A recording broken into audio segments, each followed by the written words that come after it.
Hey guys, so this is going to be a video on my first in, jump bag, trauma bag, whatever. Basically my first response bag that I use for car accidents or more traumatic, incidents versus medical. So the bag itself, real quick, is not a Furno. It looks like a Furno, I know. It is actually a Kemp professional trauma bag, or first responder bag. I forget what they exactly call it, but it's by Kemp. Believe it's made in the USA. It's at least a USA design. It's made from, I think, 600 or higher, at least 600 denier nylon. So I'm just going to go over, basically what I have in here, and I'll try to do my best to put everything in the description, so if you guys are interested, you can find out where I get some of this stuff. So, starting off on the top, I'm going to remove the shoulder strap so it's out of the way. So on the top here, all of my necessities, first grab stuff, I try to put on the outside. So you see up here I have my life hammer for car accidents, but I have my pen light, gloves, trauma shears, some hand sanitizer. Then on the back here, I've got glove pouch. This is supposed to be closed, but then I also have a flashlight on a reel, so that if I'm in a pinch and I need light, but I don't want to have to hold it, stuff it away at the end, I have it on a reel so I can get some quick light and then release and it goes back. On the left side here, so you can see. Alright, so on the left side here is my oxygen, kind of like resuscitation side. So I have just BLS airway kind of stuff, O2 wrench if I come across one, an AED prep kit, of course your CPR mask, and then I have just some nasal cannula stuff, just in case if it's an elderly person and their nasal cannula popped a leak or something, or got messed up and they just need another one. This does not carry oxygen on it, by the way. It's just some extra things I threw in there.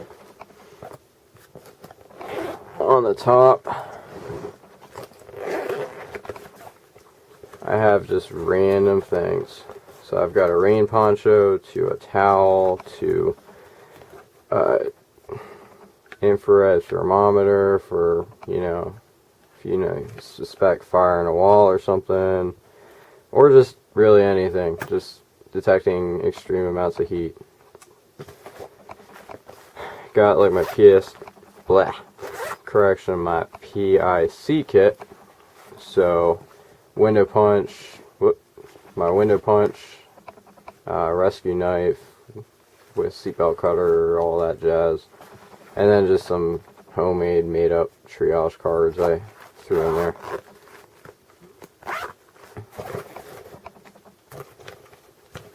So basically utility stuff on top. In the main compartment, let's put you back.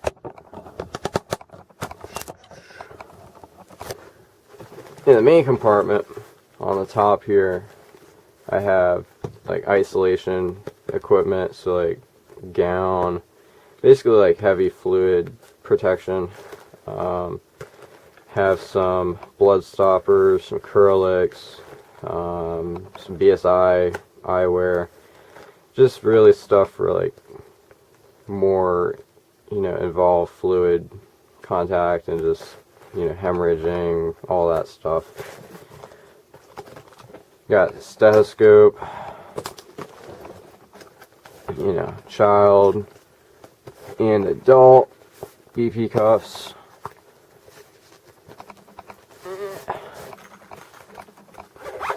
basic, just assessment stuff like pen light, some extra stuff for the stethoscope and thermometer, some saline spray,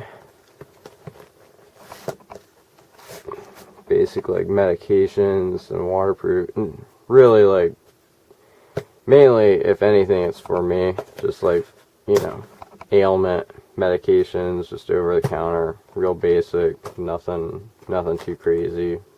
Wouldn't really use it on anyone anyway. Then in here, just using like an old intubation module as my bandage wound care kit. So in here, if you can all see, I've got everything I need to bandage a wound, stop up whatever, you know, minor to moderate, reasonable bleeding, and, you know, band-aids, Neosporins in there somewhere. Just really anything I need for bandaging and wound care. On either side, they had these awesome deep pockets, which I keep, what are these, 12x30s? Yeah, multi-trauma dressings.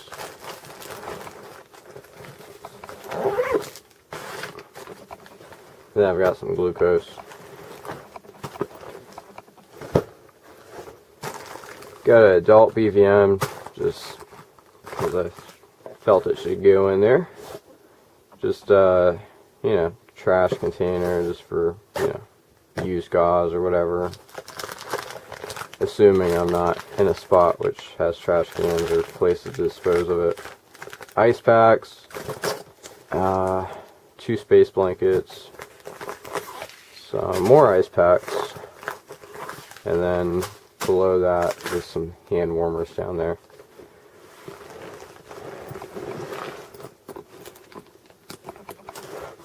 On the right side, I have all of my like wraps, triangular bandages, finger splints, tapes, more for soft tissue injury, musculoskeletal injury, that kind of stuff. Immobilization supplies, you could say.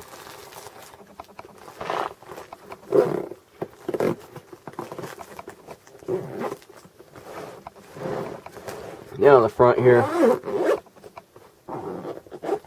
I have stuff for, actually just random stuff that didn't fit anywhere else, you know, just like external irrigation stuff for flushing out wounds, some like saline, some like irrigation syringes just for, you know, spraying wounds.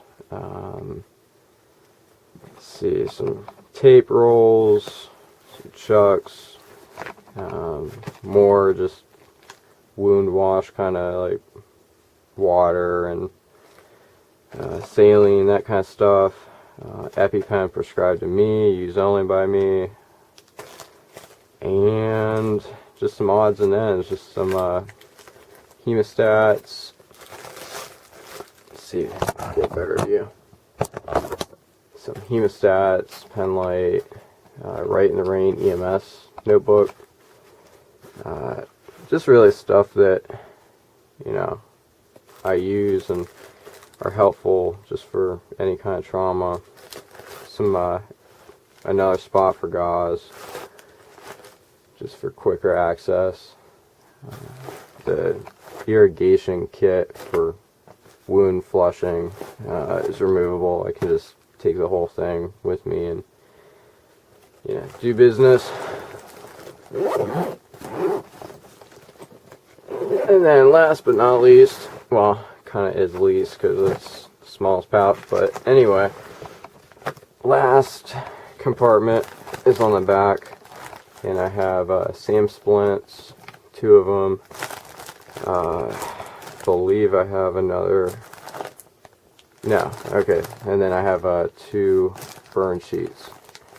So on this kit, I've got hemorrhage control, basic wound irrigation,